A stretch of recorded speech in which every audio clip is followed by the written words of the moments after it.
Hello' guys, মই অন্য এটা মিনি ব্লগ লৈ আপোনালোকক সকলোকে স্বাগতম জনাইছোঁ। কি খবৰ বাৰু আপোনালোকৰ? বহুদিন হ'ল ট্ৰেডিং কৰা নাই, তাকে কেমেৰাত নিজকে চাই লৈছোঁ। কেনেকুৱা দেখিছে? ৰাতিপুৱা ব্ৰেকফাষ্ট কৰি ল'লোঁ গুড়া আৰু গাখীৰেৰে। ব্ৰেকফাষ্ট কৰি উঠি ভাবিলোঁ কিবা এটা বনাওঁ ইভিনিং খাবৰ কাৰণে। তাকে আটা মঠি লৈছোঁ আৰু নাৰিকল লৈ লৈছোঁ। এইখন দেখিছেনে? এইখন দেখিতো গমেই পাইছে কি পিঠা বনাম।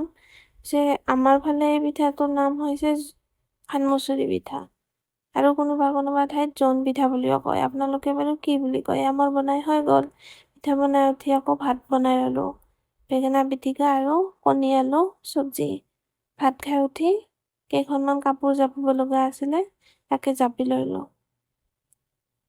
আজিলৈ বাৰু ইমানেই। অন্য এটা মিনি ব্লগত আকৌ লগ পাম। আৰু মোৰ ভিডিঅ' যদি ইনষ্টাগ্ৰামৰ পৰা চাইছে মোক ফ'ল' কৰি দিব দেই, আৰু ইউটিউবৰ পৰা চালে লাইক, শ্বেয়াৰ এণ্ড ছাবস্ক্ৰাইব কৰিবলৈ নাপাহৰিব। আজিলৈ